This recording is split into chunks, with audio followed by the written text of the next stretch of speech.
মানুষ সারাটা জীবন পরিশ্রম করে যায় শুধুমাত্র মন থেকে খুশি থাকবার জন্যে এবং মুখে সত্যিকারের একটা হাসি ফুটিয়ে তোলার জন্যে।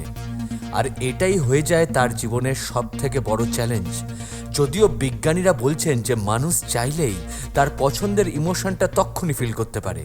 হ্যাঁ, অবাক লাগলেও এটা কিন্তু সত্যি।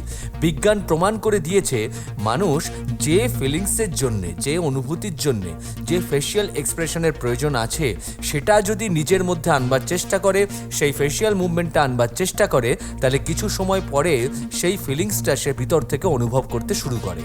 যেমন কোনো মুহূর্তে হয়তো আমাদের হাসি পাচ্ছে না, অথচ আমরা জানি হাসতে গেলে যে ফেশিয়াল এক্সপ্রেশন এবং মুভমেন্টসের প্রয়োজন হয়। তাই আমরা যদি সেই ফেশিয়াল এক্সপ্রেশন এবং মুভমেন্টটাকে জোর করেই আনবার চেষ্টা করি, তাহলে মাত্র 30 সেকেন্ড পর, এটা মজাদার ব্যাপার, ভিতর থেকে আমরা সত্যিই খুশি হওয়া শুরু করব এবং সেই হাসি কিন্তু হয়ে উঠবে আসল।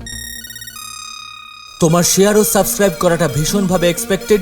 গুগল পডকাস্টে গিয়ে প্ল্যানেট ডিবি সার্চ করে এক্ষুনি সাবস্ক্রাইব করে নাও ফর আপকামিং এপিসোডস। আর তোমার দেওয়া কন্টেন্ট এই এপিসোডের অন্তর্ভুক্ত হতেই পারে, তাই ইউ আর অলওয়েজ ওয়েলকাম।